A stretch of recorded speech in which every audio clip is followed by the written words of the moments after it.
আহা, কি সুস্বাদু খাবার! কত সুন্দর পচা মাংস! কি সুন্দর গন্ধ! মনটা একদম ভরে গেল। হা হা হা হা হা। শকুন একটা ভাগাড়ে থাকা পচা মাংস খুব আনন্দের সঙ্গে খাচ্ছিল। চারপাশে প্রচুর দুর্গন্ধ ছিল। মাছিরা পচা দুর্গন্ধের ওপর ভো ভো করছিল চারিদিকে। এদিকে মিষ্টি দিয়ে দূর থেকে শকুনের পচা মাংস খাওয়া দেখছিল। ছি ছি, ভাগাড় থেকে কি পচা দুর্গন্ধ আসছে! ওয়াক থু! পচা মাংসগুলো কিভাবে ওই শকুনটা খাচ্ছে? ও তো পাখি জাতির কলঙ্ক। এমন দুর্গন্ধযুক্ত পচা মাংস কি কেউ খায়? ছি ছি ছি ছি ছি ছি। আর এইদিকে শকুন খুব মনের আনন্দে পচা মাংস খাচ্ছিল। উত্তরপুর জঙ্গলের পাশে ছিল নদী ঘেরা গাছপালায় পরিপূর্ণ একটি সুন্দর জঙ্গল। সেই জঙ্গলের সকল পশু পাখিরা একসঙ্গে মিলেমিশে খুব আনন্দের সঙ্গে বসবাস করত। কিন্তু সবাই একসাথে থাকলেও শকুনকে কেউ দেখতে পারত না। একদিন বনের অন্যান্য পাখিরা যখন রাজটনের চায়ের দোকানে বসে আড্ডা দিচ্ছিল, এমন সময় মিষ্টিটিয়ে বলে ওঠে, আরে জানিস, আমি যখন এই জঙ্গলের পাশে দিয়ে আসছিলাম তখন দেখি ওই শকুন পচা ভাগাড়ের থেকে পচা মাংসগুলো চিবিয়ে চিবিয়ে খাচ্ছে। ছি ছি, কি পচা দুর্গন্ধ বেরোচ্ছিল ওই মাংস থেকে! ছি! আসলে শকুনরা অনেক আজব পাখি, ওদের দেখলেই আমার হাসি পায়।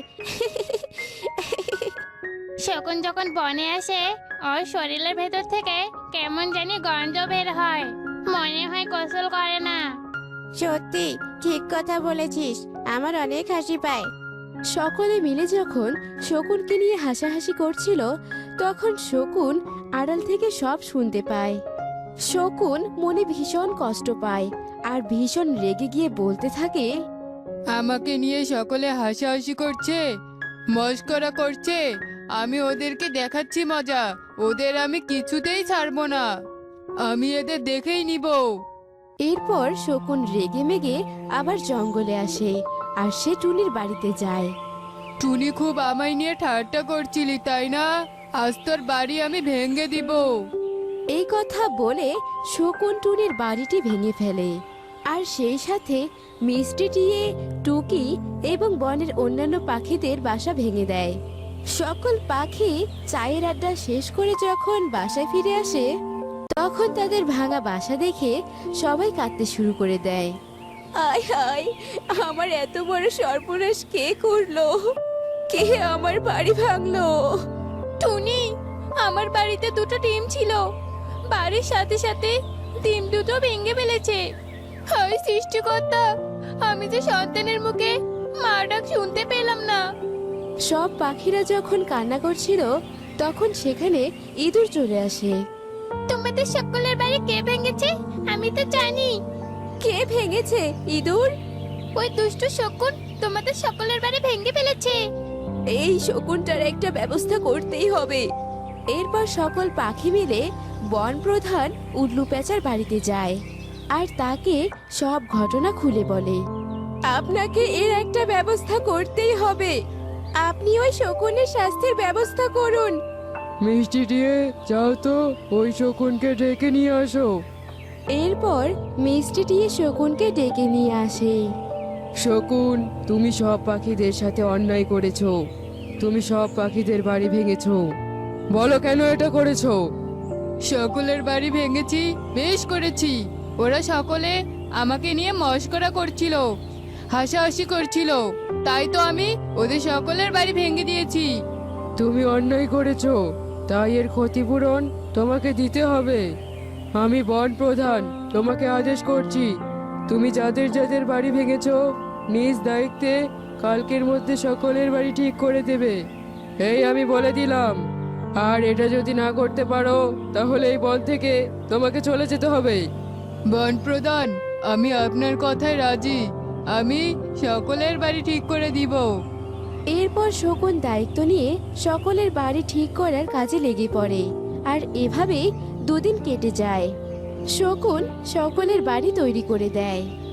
এত বড় অপমান এই অপমান আমি কিছুতেই সহ্য করতে পারবো না। এর একটা বিহিত করতেই হবে। এরপর শকুন নাগিনীর কাছে যায় আর নাগিনকে গিয়ে বলে, নাগিন, তুমি তো পাখির ডিম আর পাখির ছানা খেতে ভালোবাসো। আমি তোমাকে পাখির ডিম খাওয়ার ব্যবস্থা করে দিতে পারি। তুমি সত্যি বলছো? তুমি আমাকে পাখির ডিম খাওয়ার ব্যবস্থা করে দিবে? কতদিন থেকে পাখির ডিম খাই না। কচি কচি পাখির মাংস, ভেবেই তো জিভেতে জল এসে গেল। এরপর শকুন নাগিনকে বনে নিয়ে আসে আর নিজের বাড়িতে আশ্রয় দেয়। এই দেখো, পিকনিকের জিনিস এসে গেছে। আজকের পিকনিকের আইটেম হলো স্পেশাল কলা। আজ কলা ভাজি হবে। কলা ভাজি? কলা ভাজি তো আমার সত্যি পছন্দ। টোনাটনি, তোমরা অনেক ভালো। হ্যাঁ হ্যাঁ, কলা ভাজি অনেক মজা। আজকের স্পেশাল মেনু কলা ভাজি। এরপর পিকনিকের আয়োজন করা হয়। সকলে পিকনিকের আয়োজনে মেতে ওঠে। আর অন্যদিকে নাগিন, বনের সব পাখিরা পিকনিক খাচ্ছে। তাদের বাড়িতে ডিম পাহারা দেওয়ার কেউ নেই। চলো, এই সুযোগে আমরা সবার ডিমগুলো খাবো। একদিকে যখন সকল পাখিরা পিকনিকে ব্যস্ত, অন্যদিকে তখন নাগিন এবং শকুন সকল পাখিদের বাসায় ডিম খেতে ব্যস্ত। শকুন আর নাগিন সকলের বাসায় থাকা ডিমগুলো খেয়ে সেগুলো সাবার করে দেয়। সত্যি টুনি, আজ কলা ভাজিটা অনেক ভালো হয়েছে। তোর হাতের কলা ভাজি সত্যি অসাধারণ। টোনা দাদাকে বলে সত্যি একটা কলা ভাজির দোকান খুলিস। থাক, এত প্রশংসা করতে হবে না। সকলে তাড়াতাড়ি বাড়িতে চলো। সকলের ঘরে ছানা আর ডিম রয়েছে। এরপর সকলে পিকনিক শেষে যে যার মতো বাড়িতে চলে যায়। কিন্তু তারা সকলে তাদের বাড়িতে গিয়ে নিস্তব্ধ হয়ে যায়। তারা সকলে দেখে তাদের বাড়িতে ডিমের খোসাগুলো পড়ে আছে। টিয়ে দেখে তার বাড়িতে রক্ত পড়ে আছে। তার ছানাদের কেউ খেয়ে নিয়েছে। বনের কেউ বুঝতে পারে না যে এসব কে করেছে। কে করলো আমার এত বড় সর্বনাশ? আমার ডিম। টনি, টনি, আমার ছানাকেও কে যেন খেয়েছে। কে করেছে এমন? কে করেছে? সকলে কান্নায় ভেঙে পড়ে। এরপর কেটে যায় আরো কিছুদিন। কিছুদিন পার হতেই সকলে আবারও ডিম দেয়। কিন্তু শকুন আর নাগিন আবারও চুপি চুপি সকলের ডিম খেয়ে নেয়। এজন্য সকলেই বন প্রধানের কাছে যায়। এবার আমরা কি করব? আপনি এর সমাধান করে দিন। একটা সন্তান হারানোর কষ্ট আমরা আর সহ্য করতে পারছি না। তোমরা শান্ত হও, আমি তোমাদের একটা বুদ্ধি দিচ্ছি। এবার তোমরা ডিম দিলে সকলের ডিমগুলো আমার কাছে নিয়ে আসবে। বেশ কিছুদিন পর বনে আবারও টুনি পাখি ডিম দেয়। টুনি তার ডিমগুলো বন প্রধানের বাসায় নিরাপদ স্থানে রেখে আসে। আর এইদিকে নিজের বাসায় মুরগির ডিম রেখে দেয়। আর সেই সব ডিমে সুপারগ্লু লাগিয়ে দেয়। বন্ধু, 4টা ডিম, তোমার 2টো আর আমার 2টো। এটা কি করে হলো? আমি মুখ খুলতে পারছি না কেন? আমিও তো মুখ খুলতে পারছি না। এবার কি হবে? শকুন, তবে তোমরা এসব করেছো। আমাকে আগেই তোমাদেরকে বন থেকে বের করে দেওয়া উচিত ছিল। তোমরা এখনই এই বন থেকে চলে যাও। এরপর শকুন আর নাগিনকে বন থেকে বের করে দেয়া হয়। আর বনের পাখিরা আবারও সুখে শান্তিতে বসবাস করতে থাকে।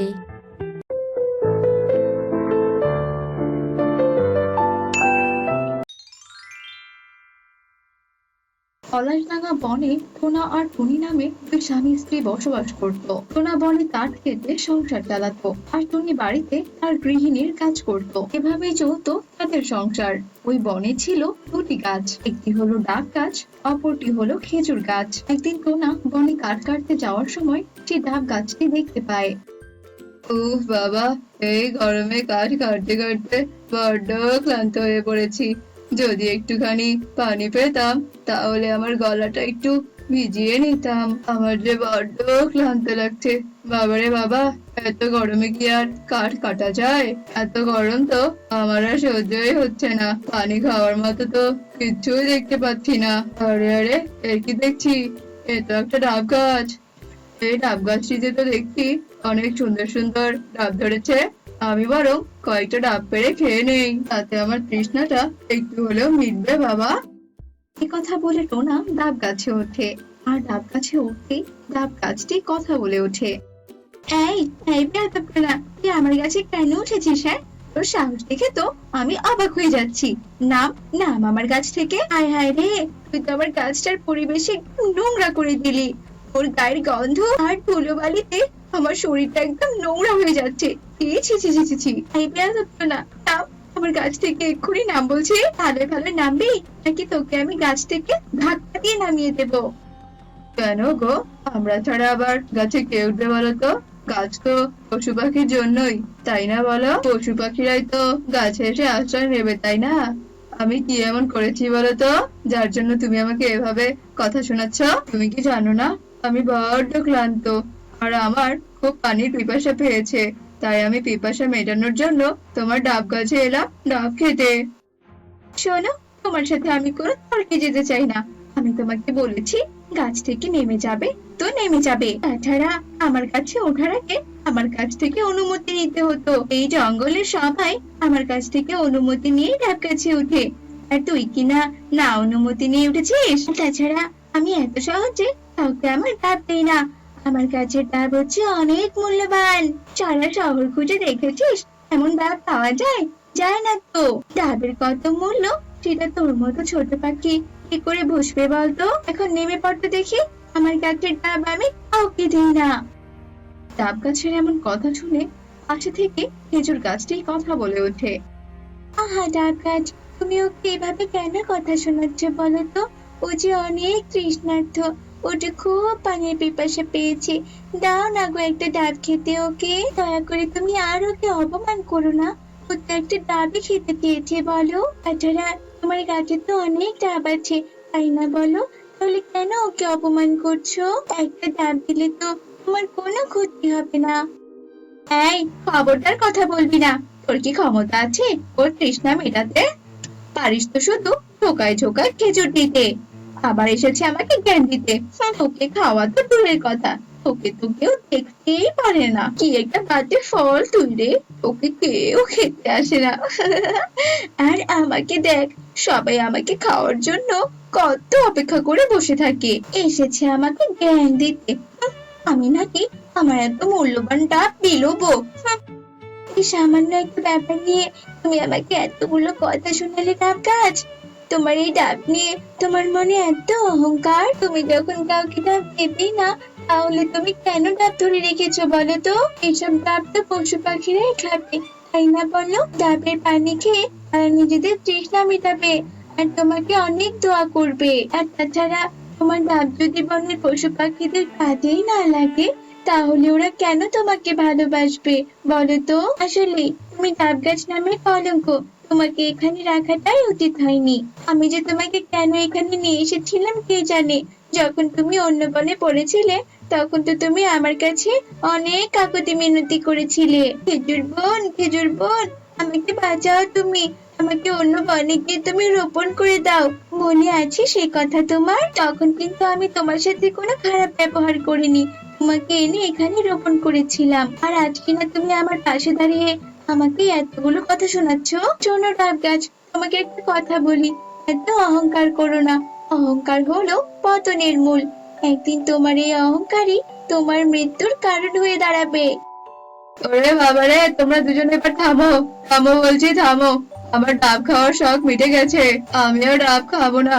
আমার ডাব খাওয়ার শখ যে একদম মিটে গেছে। সামান্য একটু ডাবের জন্য কিনা এত কীর্তি, বাবারে বাবা। আর শোনো ডাব গাছ, তুমি বড্ড অহংকারী, আর কখনোই এত অহংকার করো না, বুঝেছো? আমি আর কখনোই এখানে আসবো না তোমার ডাব খেতে। আর খেজুর গাছ, তোমার মনটা কিন্তু অনেক সুন্দর, দেখো সারা জীবন তোমার অনেক ভালো হবে। তুমি কিছু মনে না করলে আমি তোমাকে একটা কথা বলতে চাই। আসলে ডাব গাছটা ঠিকই বলেছে, কোনো পাখি আমায় খেতে আসে না, আমার কেউ মূল্য দেয় না। কিন্তু কেন, কেন বলো তো? সব ফলই তো আল্লাহর দান।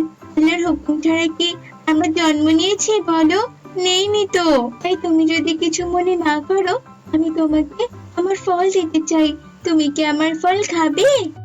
কেন খাবো না বলো তো? আমার যে খেজুর বড্ড পছন্দ, আমি তোমাকে নিশ্চয়ই খাবো গো। আর ডাব গাছ, আমার বড্ড পিপাসা পেয়েছিল, তাই তো আমি তোমার কাছ থেকে ডাব খেতে চেয়েছিলাম। কিন্তু তুমি আমার সঙ্গে যে আচরণটা করলে না, তাতে আমি খুব অসন্তুষ্ট হয়েছি, এই বলে দিলাম। এই বলে টোনা খেজুর গাছ থেকে কিছু খেজুর নিয়ে বাড়ির দিকে রওনা দেয়। আর বাড়িতে গিয়ে টোনা ডাব গাছের ব্যাপারে সব কথা টুনিকে খুলে বলে। কি বললে তুমি? ওই ডাব গাছের এত অহংকার!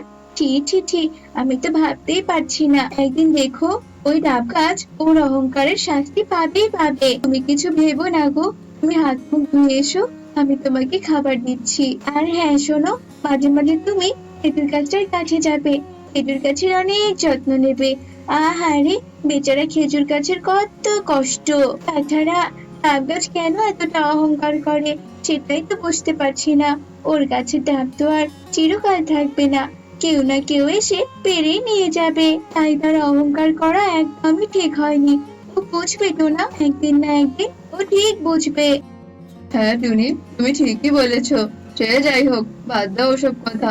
আমার যে বড্ড ক্ষুধা লেগেছে গো, আমাকে দয়া করে খেতে দাও। এরপর টুনি টোনার জন্য খাবার নিয়ে আসে। আর খাবার খেয়ে তারা দুজনে ঘুমিয়ে পড়ে। পরের দিন টোনা জঙ্গলে কাঠ কাটতে যায়, আর সে ডাব গাছের আর্তনাদ শুনতে পায়। আর সেই আর্তনাদ শুনে টোনা তাড়াতাড়ি করে ডাব গাছের কাছে যায়, আর গিয়ে দেখে গাছে একটা ডাবও নেই। একে একে ডাব গাছ, তোমার গাছের সব ডাবগুলো কোথায় গেল? আমি তো কালকে এসে দেখেছিলাম তোমার কাছে কত ডাব, আর এক রাতের মধ্যে কিনা ডাবগুলো সব হাওয়া হয়ে গেল। আসলে তো না, তুমি যাওয়ার পরপরই বনের রাজা এগুলো এসে ওর গাছ থেকে সব ডাবগুলো পেরে নিয়ে যায়। দেখেছো তো ডাব গাছ, তুমি কাল তোমার ডাব নিয়ে কত অহংকার করেছিলে, আর আজকে না তোমার কাছে একটা ডাবও নেই। কোথায় গেল তোমার সেই মূল্যবান ডাব? আজ বুঝলে তো তুমি, অহংকার করলে পতন হয়।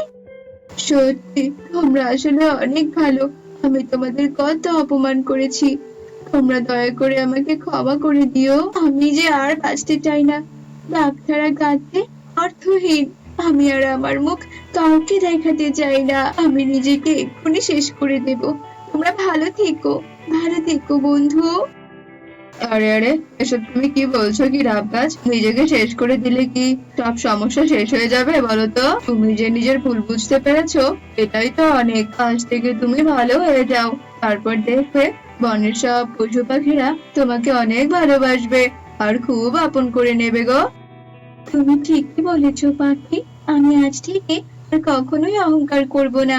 আমার কাছে যখন ডাব ধরবে, আমি বনের সব পশু পাখিদের আমার গাছ থেকে ডাব খেতে দেব। এরপর থেকে ডাব গাছ আর খেজুর গাছ সুখে শান্তিতে বসবাস করতে থাকে। আর ডাব গাছ আর কখনোই অহংকার করে না, কারণ সে যে শেষমেশে নিজের ভুল বুঝতে পেরেছিল।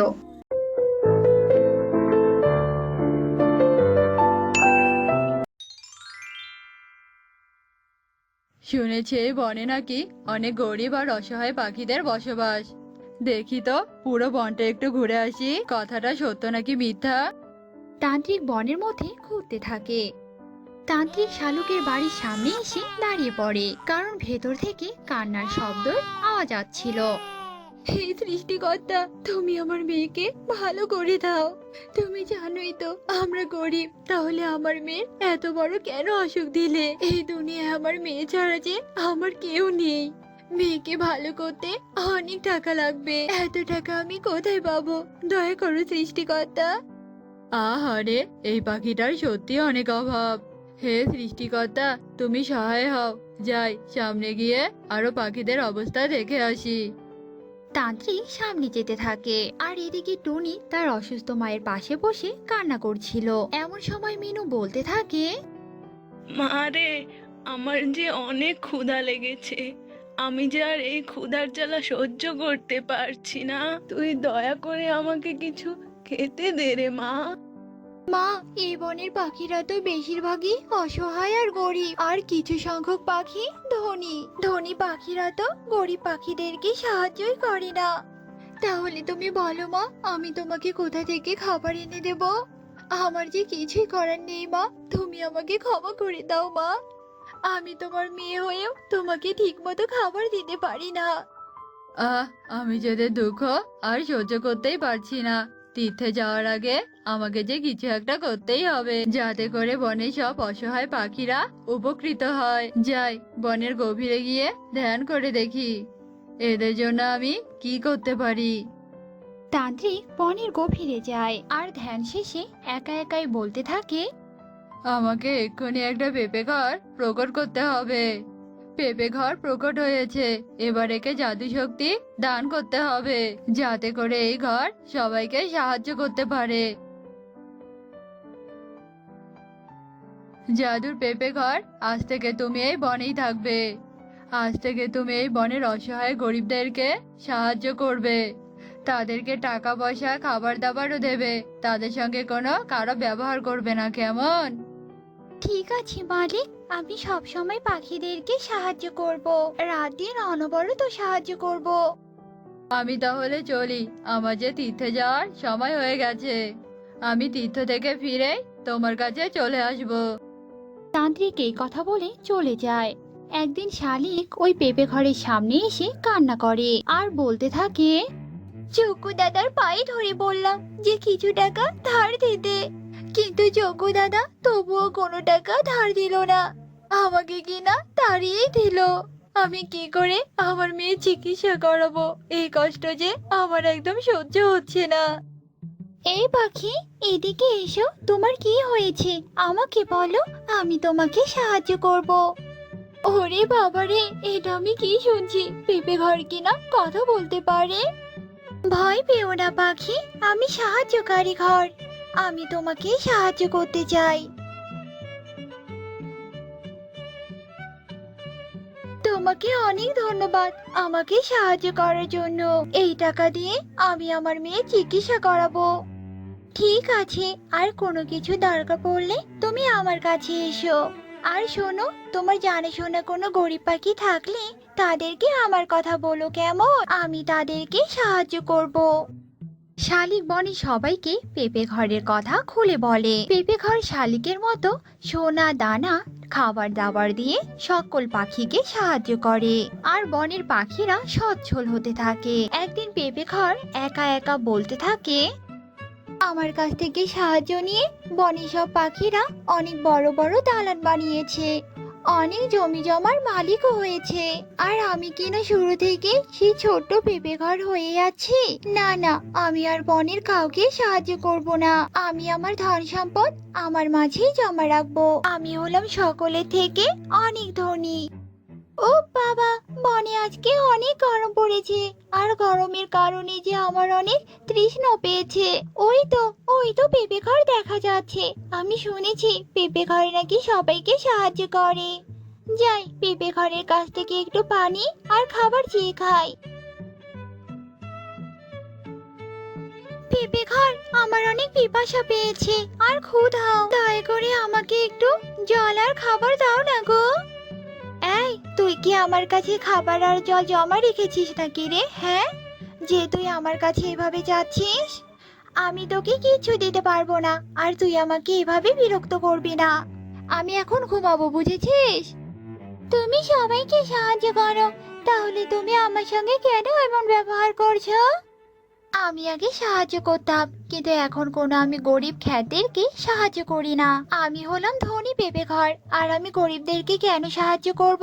আমার সাথে কারোই তুলনা হয় না। যা যা বলছি এখান থেকে। তুমি ধনী নয়, তুমি হলে অহংকারী পেঁপে ঘর, আর আমি চলে যাচ্ছি। কিন্তু একটা কথা শুনে রাখো, বেশি অহংকার করা একদম ভালো নয়। অহংকারের শেষ পরিণতি খুবই ভয়ানক হয়। ঘর এভাবে বনের পাখিদেরকে অহংকার দেখাতে থাকে। একদিন টুনি অহংকারী পেঁপে ঘরের সামনে আসে। পেঁপে ঘর, কিছুদিন আগে যে আমি তোমার কাছ থেকে টাকা নিয়ে গিয়েছিলাম, সেই টাকায় আমার মায়ের চিকিৎসা হয়নি গো। দয়া করে আমাকে কিছু টাকা দিয়ে সাহায্য করো। আমার মাকে আমি হাসপাতালে নিয়ে গিয়েছি, আমার মায়ের যে অপারেশন হবে। এই এই মুখ পুরি কাঙ্গালি, দূরে থাক বলছি আমার থেকে। আমার কাছে আসবি না, তোর গা থেকে যে গরিব গরিব গন্ধ আছে। এই আমি তোকে সাহায্য করব না, চলে যা বলছি। দয়া করো, এমন অহংকারী আর পাষাণ হয়েও না। বেশি অহংকার করা একদম ভালো নয়। টাকা দাও আমাকে, আমি তোমার পায়ে পড়ছি। এই শয়তান গরিব পাখি, আমাকে স্পর্শ করার সাহস তুই কোথা থেকে পেলি? হ্যাঁ ছাড় বলছি। ঘর হাত বের করে টুনিকে অনেক মারতে থাকে। আরে এটা কি করছো পেঁপে ঘর? ছাড়ো আমাকে, ছাড়ো। অহংকারী পেঁপে ঘর, আমার যে অনেক কষ্ট হচ্ছে। ঠিক তখনই সেখানে তান্ত্রিক আসে। এইসব কি হচ্ছে পেঁপে ঘর? তুমি ওকে মারছো কেন? ওকে ছাড়ো বলছি। বনের পাখিরা তোমার অহংকারের কথা সব আমাকে খুলে বলেছে, কিন্তু সেটা আমি বিশ্বাস করিনি। কিন্তু এখন নিজের চোখে দেখে এটা আমার এখন বিশ্বাস হচ্ছে। আমি তোমাকে সাহায্য করার জন্য প্রকট করেছিলাম, অহংকার করার জন্য নয়, বুঝেছো? এই তান্ত্রিক, তুই আবার কোথা থেকে উড়ে আসলি? হ্যাঁ, আমাকে নীতি বাক্য শোনানোর জন্য এসেছিস তাই না? আমি আগে বোকা ছিলাম, তাই তো তোর কথা আমি শুনেছি। এখন আমি চালাক হয়েছি, আর আমি তোর কোনো কথাই শুনবো না। কি, তোর এত বড় সাহস? তুই কি না আমাকে অহংকার দেখাচ্ছিস? আজ তো তোকে আমি শাস্তি দেবই দেব। তোকে এখন আমি পুড়ে ছাই করে দেব।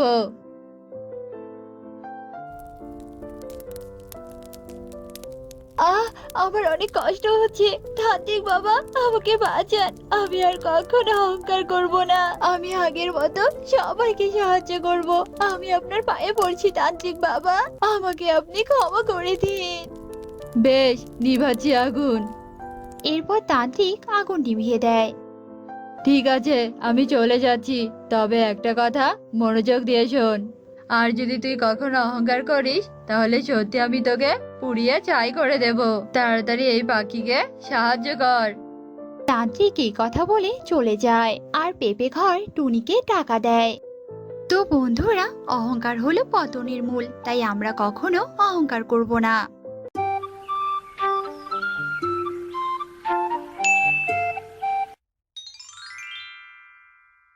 কণিকা, আমার খাবার তুমি তাড়াতাড়ি করে দিয়ে দাও, আমার যে অফিসে যেতে দেরি হয়ে যাচ্ছে।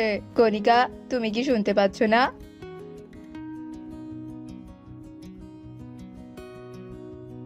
এই নাও ধরো তোমার খাবার, আর পটাপট করে খেয়ে অফিসে চলে যাও। কণিকা, আমার অফিসের ব্যাগটা দাও। কোথায় রেখেছো বলো তো? আমি তো খুঁজেই পাচ্ছি না। এখন কি তোমার সব কাজ আমাকেই করে দিতে হবে নাকি? হ্যাঁ, 2 টাকার চাকরি করে তার ভাব দেখলে মাথায় নষ্ট। তোমার নিজের ব্যাগ তুমি নিজেই খুঁজে নাও। কণিকা, আমি কিন্তু এখন ঝগড়ার মুডে নেই, তাই পায়ে পড়ে তুমি আমার সাথে এমন ঝগড়া করবে না। ভালো ভালো তোমাকে আমি বলছি, আমার ব্যাগটা তুমি খুঁজে দাও। আমি আমার বাপের বাড়িতে চলে যাব, থাকবো না আর এখানে। এরপর কণিকা রাগ করে বাপের বাড়িতে চলে যায়, আর এদিকে যজ্ঞ অনেক কষ্টে ব্যাগটা খুঁজে নিয়ে অফিসের উদ্দেশ্যে রওনা দেয়। অন্যদিকে বনের এক অসহায় কলা গাছ যজ্ঞকে দেখে কাঁদতে থাকে আর বলতে থাকে, এই যে পাখি, একটু আমার এদিকে এসো তো। আমি না অনেক অসহায় গো, দয়া করে তুমি আমাকে একটু মাটিতে রোপণ করো, আমার যে অনেক কষ্ট হচ্ছে। চুপ কর বেয়াদব কলা গাছ। আমি তো ভেবেছিলাম তুই আমাকে কোনো কিছু উপহার দিবি, তাই তো আমি তোর কাছে এসেছিলাম। আর তুই কিনা চাইছিস আমার কাছে সাহায্য? একে তো আমার বউ রাগ করে বাপের বাড়িতে চলে গেছে, তার উপর আমার অফিসে যেতে দেরি হয়ে যাচ্ছে।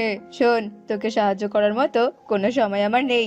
আমি তোমার পায়ে পড়ি, আমাকে তুমি দয়া করে রোপণ করো, আমার যে নিঃশ্বাস নিতে খুব কষ্ট হচ্ছে, রোপণ করো আমাকে তুমি, প্লিজ। আমাকে রোপণ না করলে যে আমি মরে যাব। তুই মরলে তাতে আমার কি বলতো? তুই বরং দূরে গিয়ে মর, যত সব। এই সমস্ত কথা বলে যজ্ঞ কাক কলা গাছটাকে নিয়ে দূরে ছুঁড়ে মারে, আর সে সেইখান থেকে চলে যায়। আমার কোমরটা যে ভেঙে গেল, আমাকে কেউ সাহায্য করার মতো কি নেই? আমার যে খুব কষ্ট হচ্ছে, কেউ কে আছো আমাকে সাহায্য করার মতো? হে উপরওয়ালা, এই অসহায় কলা গাছটাকে সাহায্য করার জন্য তুমি কাউকে পাঠাও। এভাবে কেটে যায় 2 দিন। এদিকে বিউটি পায়রা কিছু খাবার নিয়ে বাড়ির উদ্দেশ্যে উঠতে থাকে।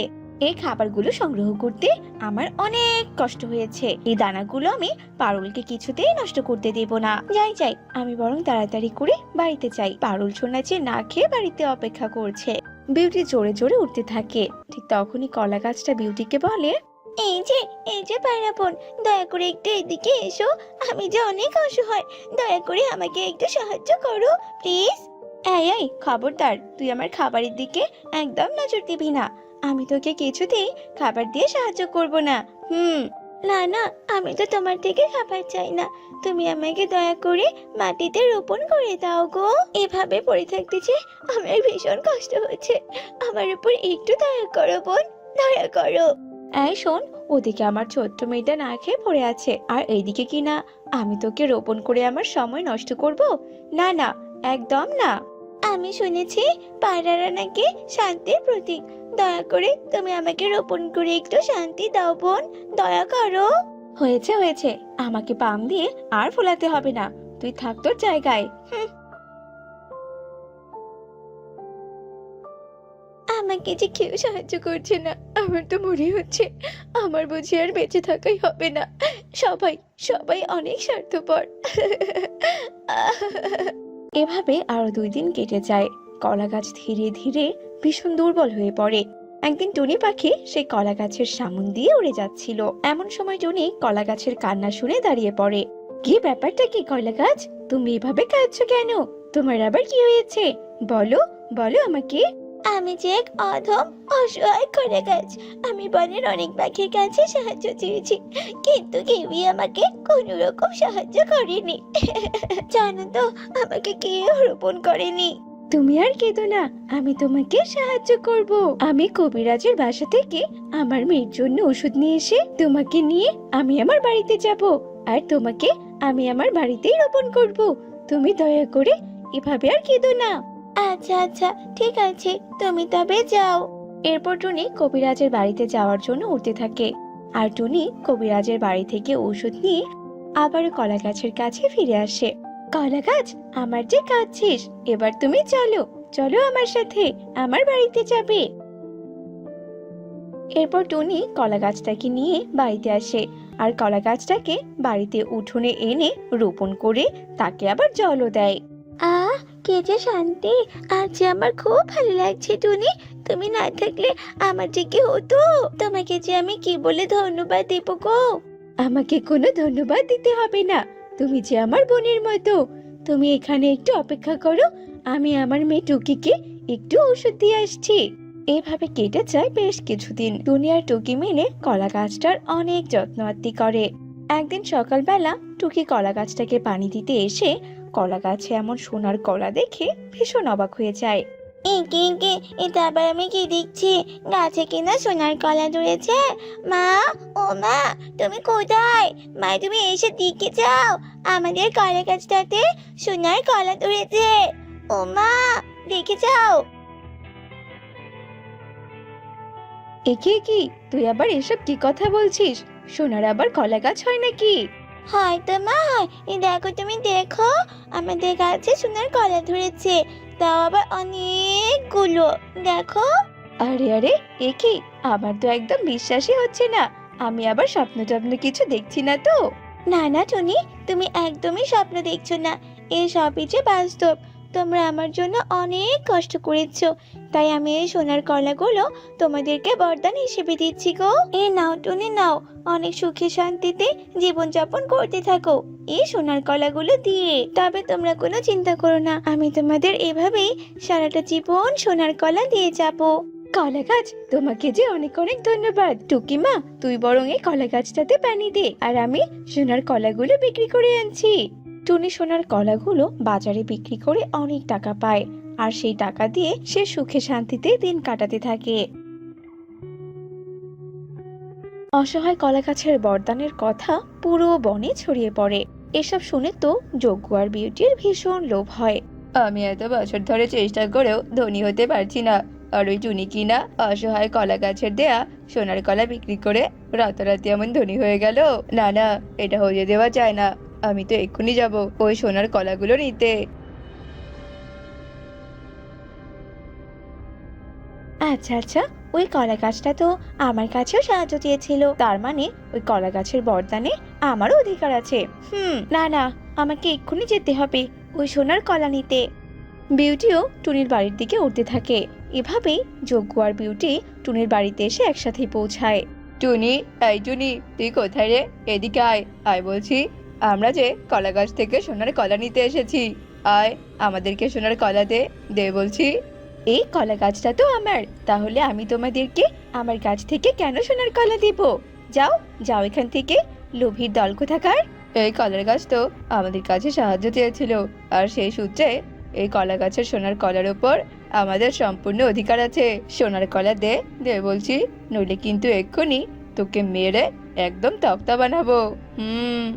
আয় আয়, তোদের সাহস তো কম নয়, তখন তো আমাকে সাহায্য করিসনি, আর এখন কিনা এসেছিস আমার কাছ থেকে সোনার কলা নিতে? হ্যাঁ, দাঁড়া দাঁড়া, আমি তোদের দুজনকে দেখাচ্ছি মজা, দাঁড়া।